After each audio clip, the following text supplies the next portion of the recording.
Do you feel that you planned this whole thing out pre-birth? Before you enjoy the video, if you want to purchase some of my never before released meditations, click on the pinned comment below. Oh, without, we all do.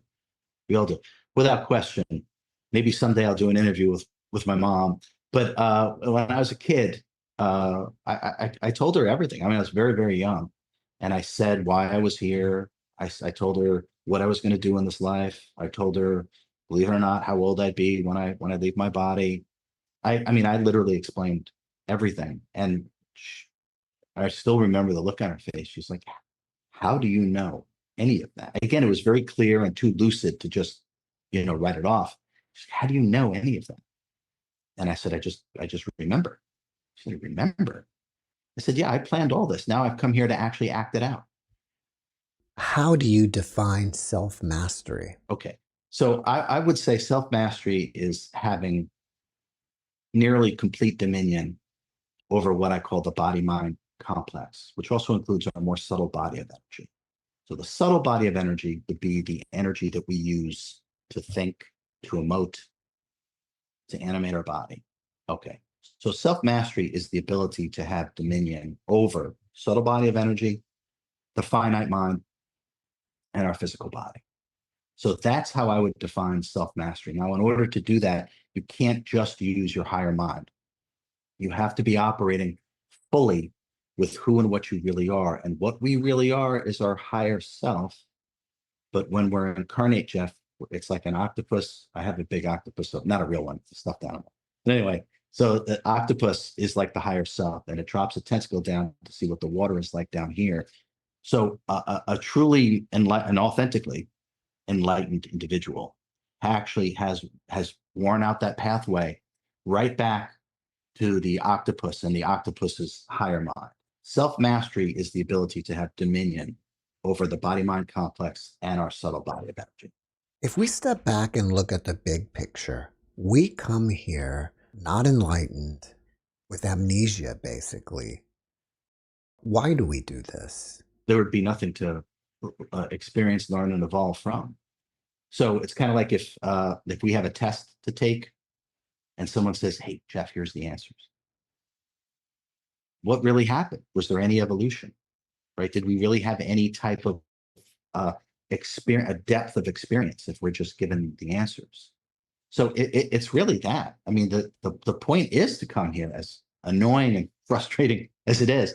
The point is to come here with a complete lack of connectivity to where we come from and our own plan. And so the enlightenment is the rekindling of the direct connection to the higher self, the higher mind of the higher self, and to put us back into the ability to be who and what we really are, even when we're all the way down here. And that's why all religions all say that the ultimate is enlightenment. They all agree on that. So the ultimate, that the biggest test that we can give ourselves is to come here disconnected with total amnesia and to fully wake ourselves up. And so the point is what you learn through that process, to go through the challenge, because it's through the challenges that we actually have to go within ourselves and call upon more of the self. And by calling upon more of the self, that's actually what evolution is. It's going more within to the immortal, full, and complete divine fractal of God that we are. And we give ourselves the challenges in order to call upon more of ourself. And seeing ourselves in the act of this creation is really the whole point of incarnating into the lower frequencies. Why do we need this help? I mean, has humanity got to a certain point where we can't help ourselves anymore? So there's two ways. One, why do we come here? It's because it's an experience that is available. We are immortal and we are unlimited. So what we're going to do is we're going to avail ourselves of every possible experience. And incarnating into the lower frequencies of the physical universe is one of those experiences. And if we can look at the higher self, I know it's my fist, if we could think of the higher self residing in much higher dimensions, dimensional constructs. So this higher self doesn't know anything about what the water is like all the way down here. So it wants to experience everything because that's how we evolve. So it will project a tentacle, a piece all the way. And that's what you and I are. And why do we do it? Because it's available, because it's a unique experience, because there's only things that we can experience, learn, and evolve from here. The higher self has no idea what tangibility, physicality, low frequency emotions and thoughts, has no idea what that's like.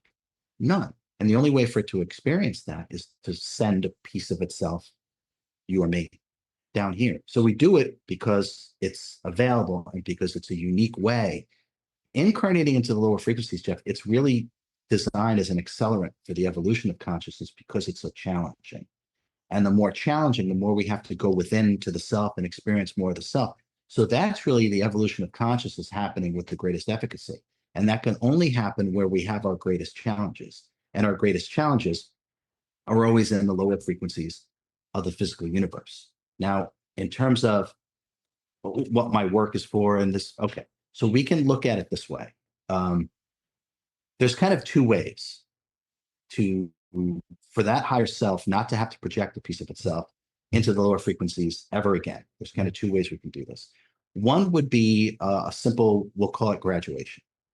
So, right, if we go to college, you have to take X amount of classes, X amount of courses, and then you have 120 credits or whatever it is, right? So there's a certain criteria. So it's deemed that at a certain point, there's really nothing left to learn by taking any more courses here. It's like you've graduated. There's nothing really here for you anymore. So a soul, and it's really the higher self, a soul can have a graduation, meaning it's had enough lifetimes. An average is 30,000. That's what I said. The soul can have enough lifetimes that there really isn't anything else here that it can experience, learn, and evolve from. It's kind of covered the whole thing. Just like we said, we're here. If it's possible, it's an experience and we're going to have it because we're immortal. So we can actually avail ourselves of all these things. And at a certain point, there's just really nothing left here that we could experience, learn, and evolve from. So that's one way to graduate. That higher self will no longer project pieces of itself near you into the lower frequencies of the physical universe because it's got it covered.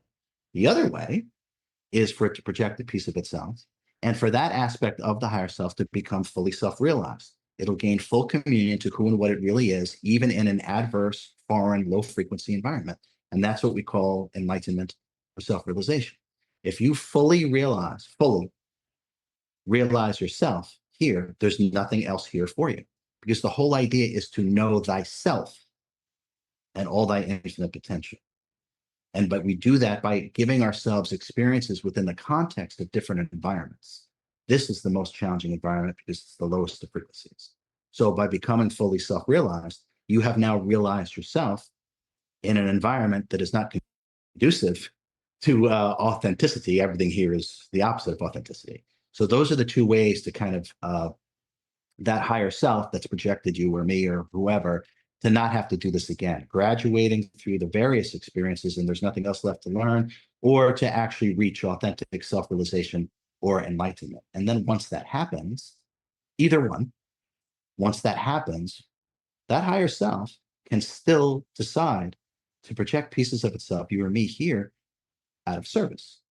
So in other words, to help others that haven't realized, haven't graduated, or haven't become enlightened. So they keep returning. And this is what we call to be of service. And the people that are generally interested in the work that I do are souls that are at the tail end of their graduating. You could think of it as this is a finishing school as a way to look at it, or for those that are truly desirous of becoming self-realized. And so I return out of service to be able to be a living embodiment of that and to be a light in an area bathed in darkness. I hope you enjoyed the video. I have put together 3 meditation bundles for the first time ever. I've never made any of these recorded meditations available for purchase. Now, depending upon what it is that you desire to achieve, you'll be able to choose whatever bundle most suits what you desire.